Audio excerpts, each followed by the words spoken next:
I got into Mustangs and I hadn't really known anything about them. People assume that they're wild, they're crazy, they're untrainable, that they aren't good for anything. They've labeled them and discarded them, right? I feel the same way, like, especially being a Mexican, American. I realized all the stereotypes kind of surrounding Mustangs, and they weren't really accurate. That's kind of fueled some of my passion toward them, is to kind of prove people wrong. And the same thing, prove people wrong about my culture and people that look like me. I definitely feel a kinship with Mustangs. I feel the same identification because I grew up in same world, no connection in the public. I grew up like wild. Yeah, because when we go, there's no people there. So our family and animal, that's it. We have the same system, the same way experience, yeah.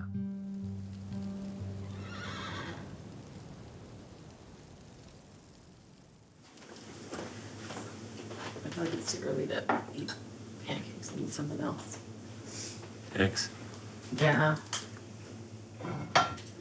You gonna take some coffee? I feel like it's late, but it's probably been up for a while.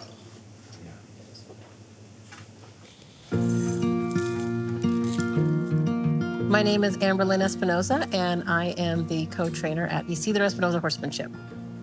I'm a wife, I'm a mother, a registered nurse, U.S. Army veteran. I'm a Mustang trainer, I'm Extreme Mustang Makeover competitor and champion. My name is Isidro Espinoza. I'm from Durango, Mexico. I'm in the rural area. It's in the mountains. When I grew up, I talk about like same area where the Mustang grew up, like a wild area. How I work the horses, I think this one is coming to my ancestors, my family. They're really back all the time. They have animals. Esther and I met at a big farm called Wimback Farm in Maryland. I just started working there to do nightfall watch. We had the same position most for 5 months. So it's 10-hour shifts, 6 days a week. So the past time, he started teaching me Spanish, and I started teaching him English, and we just became friends. He liked working the horses, and then I same word, the horses, and I think that fit better. And we start like talking, and then it start a connection. Kind of just kept growing from there.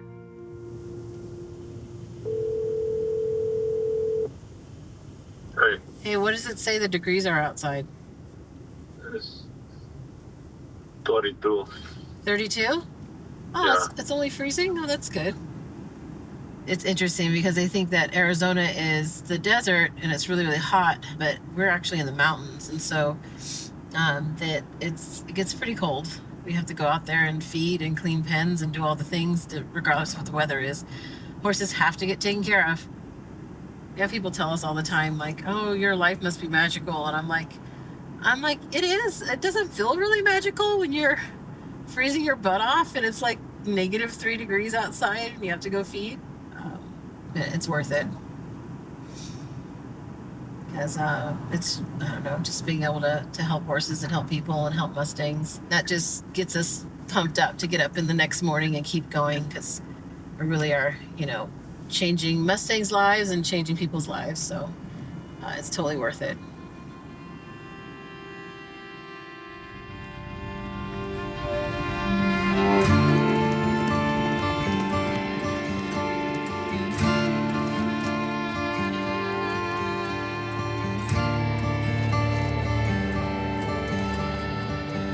The plight that the Mustang is experiencing in this day and age is multifaceted.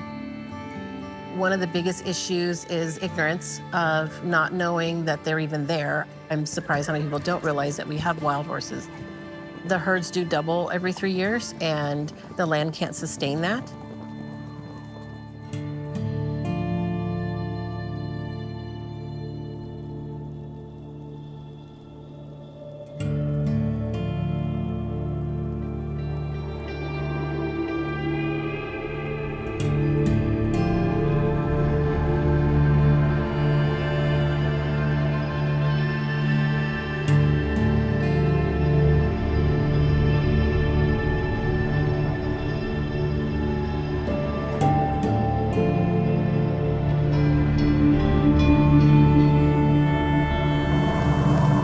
Federal officials attempting to round up 3,000 wild horses in rural Nevada to be adopted or taken to a holding pasture.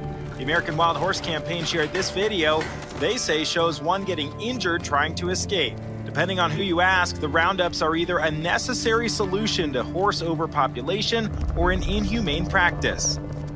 There's a lot of litigation that's happening in the courts from people that, want to protect the wild horses and keep them wild. But I've seen them starving. I've seen them gathered starving. Bill Mills runs the BLM office in this herd area. It's important that we remove excess horses so that the range conditions can improve and support a healthy herd. There's almost like two sides that are always fighting against each other, and it's just making the problem doesn't get much better. So we need some way to manage them.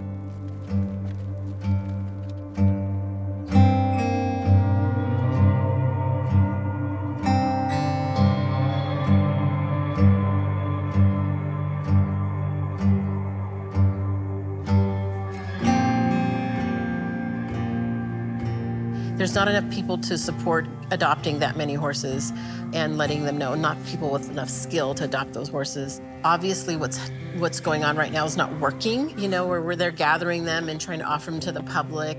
Through a federal program, an individual is offered $1,000 to adopt one horse. Some people were taking the money, selling the animals, and it was discovered some animals were headed to be killed for human consumption.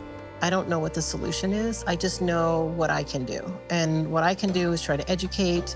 We have the skill set to train wild horses, get people who've never touched a Mustang before to be successful with them. I know how to do those things.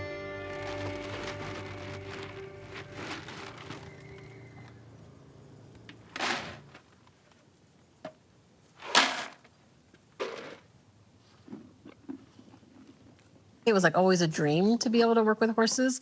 I didn't know what that looked like. One of the things as we started this business out is it was Isidro's thing.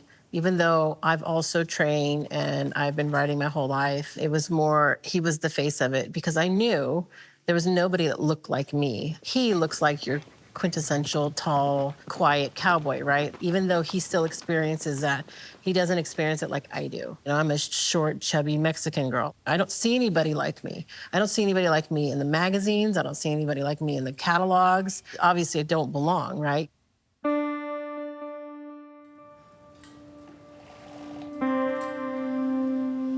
I was born in San Bernardino, California, which is Southern California. I started riding when I was like 2 years old. And San Bernardino is in a very diverse community. And when we moved to the high desert in California, it was a very different environment. So it was predominantly white. I was outside all the time riding my pony, so I was pretty dark and tan. I had short curly hair, and so I got called some really horrible names. I started showing when I was 9. Over and over, it didn't matter how hard I worked, I just wouldn't place. They were always toward the end. Nobody talked to me. I do remember one time I had a black judge judge me, and it was amazing. He talked to me, he encouraged me, and it did help me keep going.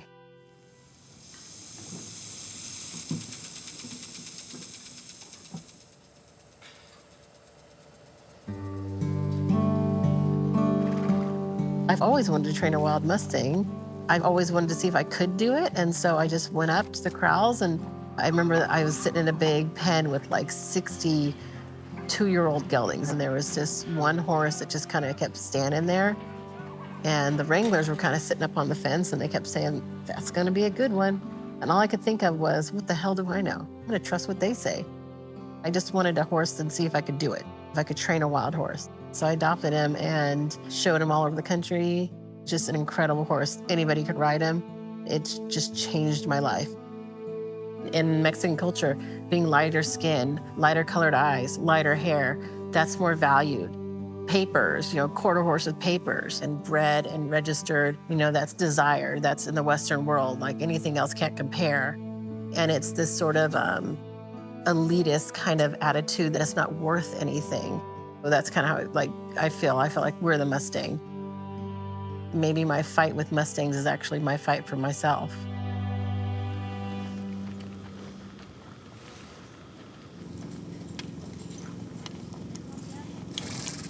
So this is our board where we have our animals that we have in training. So plan for today is Sarah coming to watch me work Nakai and Cider at 9. I can do them now. You want me to put them on here? I was just going to wait till we took them to New York, but I mean, I could get them out and ride them. Tigre. Okay, good. This is good.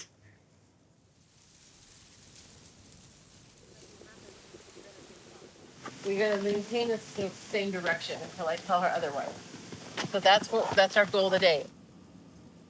The Mustang is more our representation. Like we see something, but they express in different way.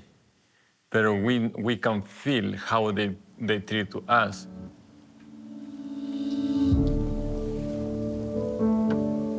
I started to see some other people like me. Not very many, but I did. And they just were kind of more easygoing. That's, I think, part of why we decided to do more with the Mustang. The horses peoples.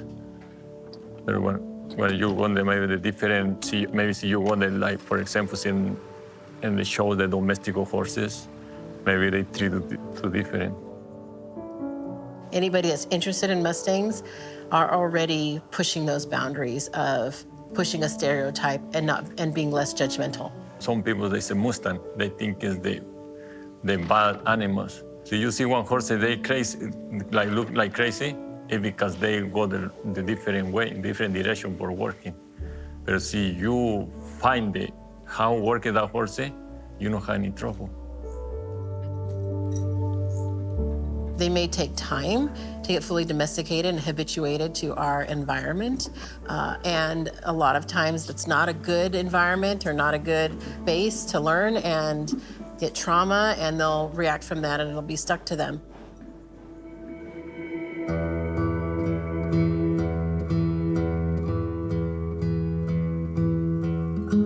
She is the Twin Peaks, California. The name is Kanika. It's the first time I go to her. We can check it how she do it. Okay. I go romping horse. And then I go try to touch her. What is the method I use for all the horse I do, the 4 stars? When I work at the horse, I go the slow. I give you the slow energy. They can feel safe when I start working. And before I rope a horse, I let her know where she can run, because I know when the rope touch her, I know when she freak out and jump at the pen. When I ask her to move, where is the space she can move, I know block the space, she can do that stuff right there. I use the same language they have, and then I start traducing the language that our language.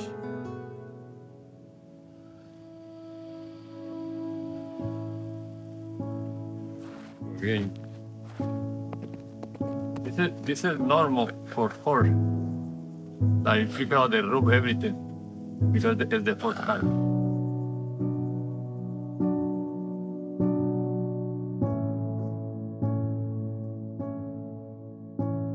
My favorite is when I see the horses, they want to do whatever you ask. Like they 100% connect. They trust you, like you feel like with the same thing.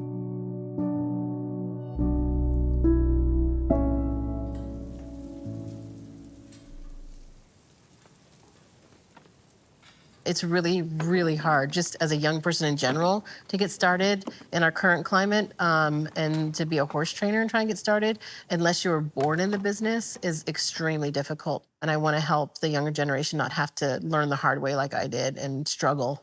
Our working student, Joaquin, I want it to be easier for him, for kids like him that never thought that they could be a horse trainer, never thought that they could do this.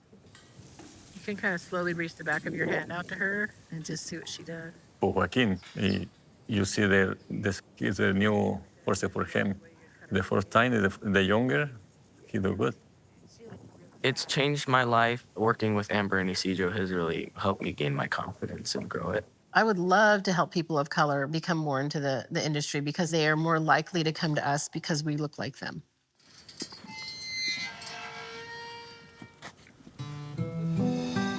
We absolutely love proving people wrong. They come in, to our ranch and look at these Mustangs and they can't believe they're Mustangs. They're big, they're beautiful, amazing colors, great conformation. Nature does a really good job of making these guys tough and really healthy. They can do everything. Si you put it for roping, the Mustang can rope it. You put it for jumping, the Mustang can jump it. You want a horse for trail, you can find the horse for trail. The Mustang can do anything.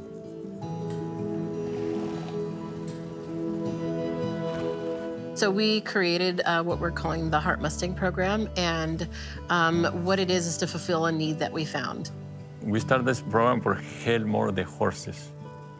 Isidro and I have done quite a few Extreme Mustang makeovers. It's the competition that Mustang Heritage Foundation came up with to kind of bring attention to the versatility and trainability of Mustangs. And they thought about training 100 Mustangs in 100 days and compete under saddle. And what we found is that those horses are only getting like max 4 months of training from wild, and a lot of training in a short period of time. It can be extremely stressful on them. Not all of them can translate to go to a good home. So we're like, how can we do this better?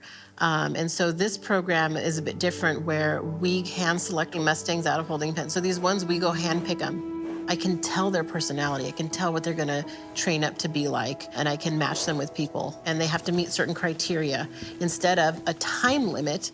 And so we came up with this Heart Mustang program. So I'm gonna introduce you to some of them. This is Vaquero. He's a 7-year-old from Twin Peaks. He's a Pinto, Bay Pinto. We want a nice mind. We want a good size, nice conformation. This is another Heart Mustang. This is a Acero. He's 16 hands, obviously not a little Mustang. He's really, really sweet. This one is Chulo. He is going to become a mounted patrol. I think he's going to do an excellent job serving our country. Excited for him to be an ambassador for that. This is Tito, but same thing, real easygoing, real sweet. He's a real soft eye. This is Puma. She's viral on social media right now. And then this is Tigre, another Heart Mustang. So this is building them from the ground up. Before, when I started horse, I heard not too many people do to the Mustang. Now it's a lot of people coming to the Mustang. So we really feel with this program that it's going to help maybe twofold, where it'll get more horses adopted out, but also they're going to stay in permanent homes.